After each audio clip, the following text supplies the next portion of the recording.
Brasil encerrou a presidência do Conselho de Segurança da ONU, a presidência rotativa, e não conseguiu aprovar a sua excelente resolução. Aliás, eu trato disso com o Celso Amorim no Reconversa.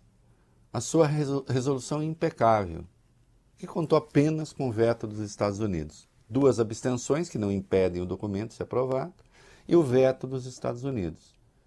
E o que é que o Brasil fazia?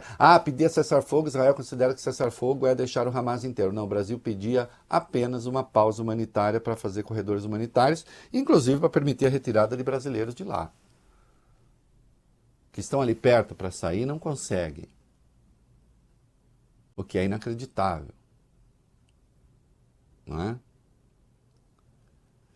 E eu vejo manifestações aqui, fica parecendo que o ataque a Israel não aconteceu mais. Quem disse que fica parecendo? Não, não fica parecendo, aconteceu.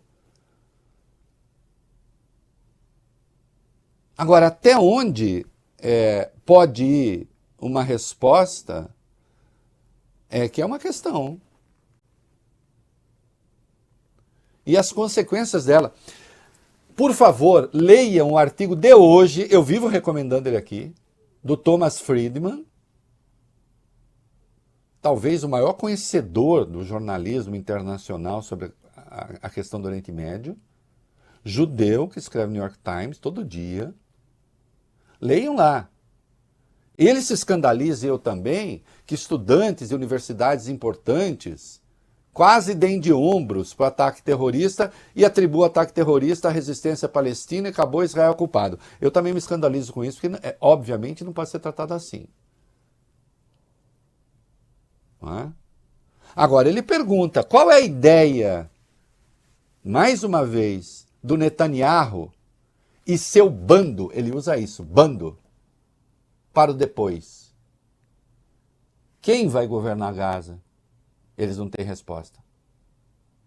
A autoridade palestina, que eles vivem desmoralizando lá na Cisjordânia, tratando como lixo, em que há ocupação militar. A Cisjordânia hoje é um território com ocupação militar. Entende? Com os assentamentos imorais. E aí há esse exagero retórico todo que impede qualquer solução. Por exemplo, aconteceu um troço que quando eu fiquei sabendo, eu falei, mas é um absurdo, ainda bem que alguém muito mais autorizado do que eu, né, disse isto é um absurdo, né? Os diplomatas de Israel na ONU foram com a estrela de Davi amarela e um nunca mais, numa alusão ao Holocausto, como se estivesse em curso um novo Holocausto. E eu já vi essa comparação 500 vezes. É uma barbaridade essa associação. Porque por mais detestável e odiento que tenha sido a morte de 1.400 pessoas em atos terroristas, comparar o Holocausto é perder completamente o senso de proporção.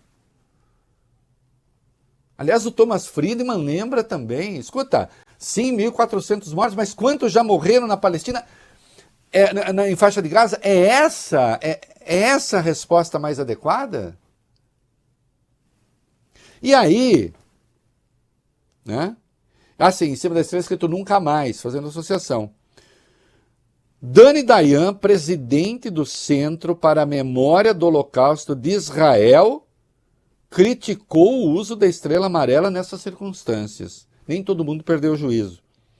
O emblema amarelo simboliza o desamparo do povo judeu. E hoje temos um país independente, que é capaz de se defender, né? E que, portanto, está muito longe da circunstância em que vivia então. É claro, quando você faz isso, você está dizendo, não existe nenhuma forma de conversa que não seja essa que nós estamos levando.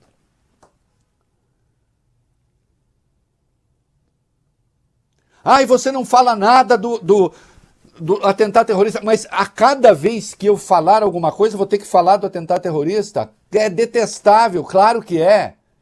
Que fique isso claro o tempo todo que é. Mas até onde isso chega? até o delírio de transferir 2.200.000 pessoas para um outro país? Que obviamente não vai aceitar? Se isso fosse feito, seria limpeza étnica. É uma limpeza étnica que se quer? Que diabo é isso?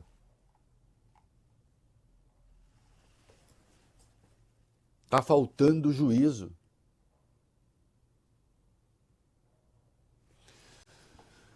É, 300 alvos atacados, vamos lá.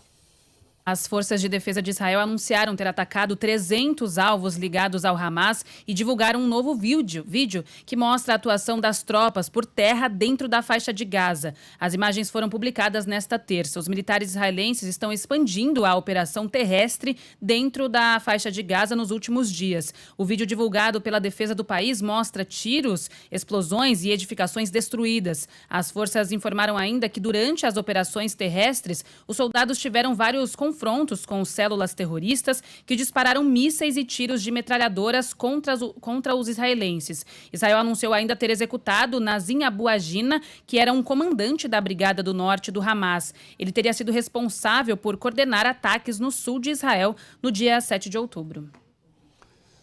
E uma explosão num campo de refugiados, vai. Sim, foi na cidade de Jabalia, no norte de Gaza, e deixou pelo menos 50 mortos e mais de 100 feridos. O número do Ministério da Saúde de Gaza, comandado pelo grupo terrorista Hamas, e não foi confirmado de forma independente. O porta-voz do Ministério do Interior de Gaza, Ed Al-Bazan, disse em entrevista coletiva que 6 bombas atingiram blocos de apartamentos numa área residencial do campo de refugiados. O Ministério da Saúde disse que a explosão foi causada por um ataque aéreo israelense. Coronel Richard Hecht, porta-voz do Exército de Israel, confirmou que as Forças Armadas do país atacaram o local. Olha, os interessados, leiam o artigo do Friedman, que está no Estadão. Tá? Artigo de alguém que se diz 100% com Israel. Se esse caminho é bom. E sim, uma outra fonte de ataque a Israel. Vamos lá, que agora sobre os rebeldes do Iêmen. Vocês têm aí, né? Sim. Nesta terça, os rebeldes Houthis do Iêmen assumiram a autoria de ataques com drones e mísseis contra Israel. Parte de um eixo de resistência apoiado pelo Irã, os Houthis se uniram em apoio ao Hamas. A entrada desses rebeldes no conflito abre uma nova frente para o grupo que, desde 2014, trava uma guerra contra uma coligação iemenita, apoiada pela Arábia Saudita no Golfo. O porta-voz militar Houthi, Yahya Sari, disse em um comunicado televisionado que o grupo lançou um grande número de mísseis balísticos e drones contra Israel e que haveria mais ataques desse tipo por vir, para ajudar os palestinos à vitória. É isso. E o presidente Lula, temos o vídeo aí, né? O presidente Lula hoje falando, sancionando alguma coisa sobre o Bolsa Família, voltou a falar das crianças mortas na guerra. O vídeo tá aí? Tá sim. Então, vamos lá. Uma guerra em que a maioria dos mortos é criança. E ninguém tem responsabilidade. A gente não consegue fazer uma carta da ONU convencendo as pessoas que estão ganhando de que não é possível. E parem! Pelo amor de Deus, parem!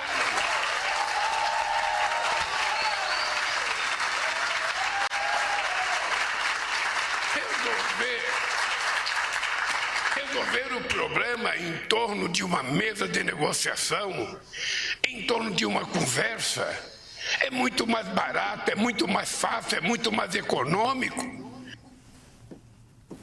Bom,